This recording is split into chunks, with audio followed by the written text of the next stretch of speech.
Welcome to our channel teacher tax. 317 GO మరియు 46 జీవోకి సంబంధించి ప్రభుత్వం అయితే ఆన్లైన్ గ్రీవెన్స్ రిజిస్ట్రేషన్ అయితే స్టార్ట్ చేసింది. మీరు ఈ యొక్క వెబ్సైట్లో మీరు అండర్ 317 జీవో కింద మరియు అండర్ 46 జీవో కింద అయితే అప్లై అయితే చేసుకోవచ్చు. ఈ యొక్క అప్లికేషన్ సంబంధించి 30 జూన్ వరకు అయితే లాస్ట్ డేట్ అంటే మనకు పైన స్క్రోలింగ్ అవ్వడం జరుగుతుంది.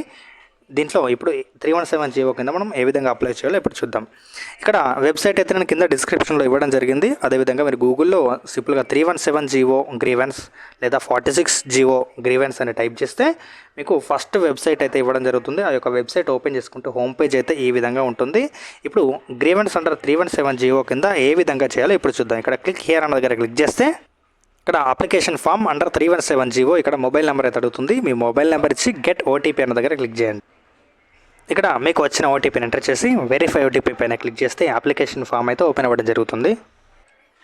ఇక్కడ అప్లికేషన్ ఫామ్ అయితే ఈ విధంగా ఉంటుంది. ఇది అండర్ 317 జీవో కింద ఓపెన్ అయిన ఫామ్ ఇది. ఇక్కడ district cadre, zone cadre, multi zone cadre మీ యొక్క పోస్టు ఏ క్యాడర్కి సంబంధించిందో ఇక్కడ సెలెక్ట్ చేయాలి. ఇక్కడ డిస్టిక్ క్యాడర్ అని సెలెక్ట్ చేయడం జరిగింది.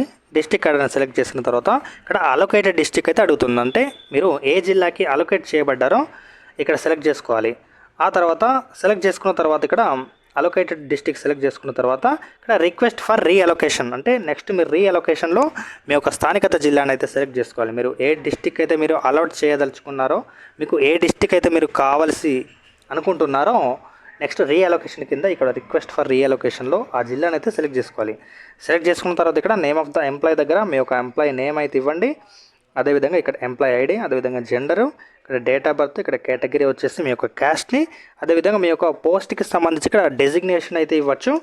అదేవిధంగా వచ్చేసి ఇక్కడ మనకు డిపార్ట్మెంట్ నేమ్ అడుగుతున్నాడు. మీ యొక్క డిపార్ట్మెంట్ నేమ్ అయితే ఇవ్వండి. అదేవిధంగా ఇక్కడ హెచ్ఓడి నేమ్, ఆ డిపార్ట్మెంట్కి సంబంధించి హెడ్ ఆఫ్ డిపార్ట్మెంట్ ఇక్కడ నేమ్ అయితే ఇవ్వాలి. అదేవిధంగా ఇక్కడ గ్రౌండ్స్ అని ఒక ఆప్షన్ అయితే ఇవ్వడం జరిగింది. ఒక గ్రౌండ్స్ అనే ఆప్షన్లో మనం ఈ యొక్క గ్రౌండ్స్ ఆప్షన్ క్లిక్ చేసిన తర్వాత ఇక్కడ 4 రకాల ఆప్షన్స్ అయితే ఇవ్వడం జరిగింది. ఇక్కడ medical grounds, spouse grounds, mutual transfers, others. ఇక్కడ మీరు దేనికి సంబంధించో మీరు ఇక్కడ సెలెక్ట్ చేసుకోవాలి. అది ఇక్కడ మనకు ఒకవేళ లోకల్కి సంబంధించి మీరు సెలెక్ట్ చేయాలనుకుంటే, మీ యొక్క స్థానికతను మీరు కోరుకోవాలనుకుంటే ఇక్కడ అదర్స్ పైన క్లిక్ చేస్తే మీకు మరొక ఆప్షన్ రావడం జరుగుతుంది. దాంట్లో 2 రకాల ఆప్షన్స్ అయితే ఇవ్వడం జరిగింది. నేను ఇప్పుడు అదర్స్ సెలెక్ట్ చేసి చూపిస్తాను. ఇక్కడ నేను గ్రౌండ్స్లో అదర్స్ సెలెక్ట్ చేయగానే ఇక్కడ అదర్స్ డీటెయిల్స్ 2 ఇవ్వడం జరిగింది. On ground of local status, ఇక్కడ సెంట్రల్ గవర్నమెంట్ స్పౌజ్. ఇక్కడ లోకల్ స్టేటస్ కింద మీరు అప్లై చేయాలనుకుంటే on ground of local status, central government spouse కింద చేయాలనుకుంటే సెంట్రల్ గవర్నమెంట్ స్పౌజ్ అయితే తీసుకోవాలి. నేను ఇక్కడ on ground of local status అయితే తీసుకుంటున్నాను. ఇక్కడ on ground of local status select చేయగానే నాకు ఇక్కడ ఆన్ గ్రౌండ్ ఆఫ్ లోకల్ స్టేటస్కి సంబంధించి లోకల్ డీటెయిల్స్ అయితే అడగడం జరుగుతుంది. మీ యొక్క స్థానికత ఏ జిల్లానో మీరు ఇక్కడ డిస్టిక్ దగ్గర అయితే సెలెక్ట్ చేసుకోవాలి. ఆ డిస్టిక్ని మీరు సెలెక్ట్ చేసుకున్న తర్వాత ఇక్కడ upload the bonafide certificate from 1st to 7th class అంటే 1వ తరగతి నుంచి 7వ తరగతికి సంబంధించిన మీ యొక్క స్కూల్ బోనాఫైడ్ సర్టిఫికేట్స్ అయితే ఇక్కడ అడగడం జరుగుతుంది. ఆ యొక్క సర్టిఫికేట్లు అయితే మీరు ఇక్కడ అప్లోడ్ చేయవలసి ఉంది. ఇక్కడ combine all the bonafide documents into a single PDF file అంటే 1 నుంచి 7వ తరగతి వరకు ఒకే పాఠశాలలో కాకుండా 2, 3 ఎక్కువ పాఠశాలలో చదివినట్లయితే ఆ యొక్క అన్ని బోనాఫైడ్ అన్ని పేజీలను మీరు ఒకే పీడిఎఫ్లో స్కాన్ చేసి ఇక్కడ చూస్ ఫైల్ దగ్గర అప్లోడ్ అయితే చేయవలసి ఉంటుంది. అంటే సింగిల్ పీడిఎఫ్ ఆప్షన్ అయితే సింగిల్ పీడిఎఫ్ కానైతే ఇక్కడ ఒకే ఫైల్లో అయితే మీకు ఇవ్వచ్చు. ఇక్కడ మనకు 2-3 ఆప్షన్లు అయితే ఇవ్వలేదు. ఒకే ఫైల్లో మీరు ఆ ఒక్క పీడిఎఫ్లోనే మీ బోనాఫైడ్లు అన్నీ 1st to 7th క్లాస్ ఉండేలాగానైతే మీరు చూసుకోండి. ఇక్కడ నెక్స్ట్ బోనాఫైడ్ సర్టిఫికేట్స్ అప్లోడ్ చేసిన తర్వాత ఇక్కడ డిస్క్రిప్షన్ అబౌట్ ద ఇష్యూ అంటే ఈ యొక్క జీవోకి సంబంధించి మీ యొక్క ఇష్యూ ఏంటి, మీ యొక్క గ్రీవెన్స్ ఇక్కడ ఏంటైతే మీరు డిస్క్రిప్షన్ అయితే ఇక్కడ డీటెయిల్డ్గా అయితే ఇవ్వచ్చు.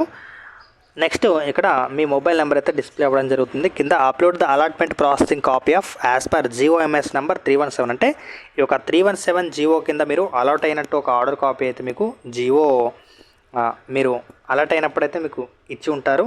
ఆ యొక్క ఆర్డర్ కాపీని ఇక్కడ చూస్ ఫైల్ దగ్గర చూజ్ చేసుకొని మీరు ఆ ఫైల్ని అయితే ఇక్కడ అప్లోడ్ చేయవలసి ఉంటుంది. ఇక్కడ ఒక 317 జీవోనే కాదు, మీరు ఏ ఆప్షన్ కింద అయితే మీరు వెళ్ళాలనుకుంటున్నారో ఆ ఆప్షన్కి సంబంధించి మీరు వాటికి సంబంధించిన ఫైల్స్ అయితే మీరు ఇక్కడ ప్రతిదీ ఇక్కడ అప్లోడ్ చేయవలసి ఉంటుంది. నేను ఇక్కడ లోకల్ డీటెయిల్స్ అనేది సెలెక్ట్ చేసుకున్న కాబట్టి ఇక్కడ బోనాఫైడ్స్ అడగడం జరిగింది. మీరు స్పౌస్కి సంబంధించి మీరు సెలెక్ట్ చేసుకున్నట్టయితే వాటికి సంబంధించి కూడా మీరు సరైన డాక్యుమెంట్స్ అయితే ఇక్కడ అప్లోడ్ అయితే చేయవలసి ఉంది.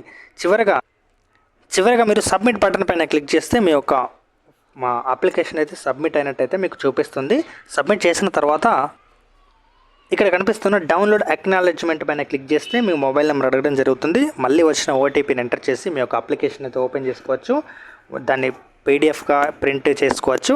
అదేవిధంగా మీ అప్లికేషన్ మళ్ళీ ఓపెన్ చేసుకొని ఎడిట్ కూడా చేసుకునే అవకాశం అయితే ఉంది. ఓకే, ఈ విధంగా 317 మరియు 46 జీవోకి సంబంధించి ఈ యొక్క వెబ్సైట్లో గ్రీవెన్స్ అయితే తీసుకోవడం జరుగుతుంది. ఇది 30 జూన్ వరకే ఉంది కాబట్టి అందరూ త్వరగా అయితే అప్లై అయితే చేసుకోవాలి. Thank you.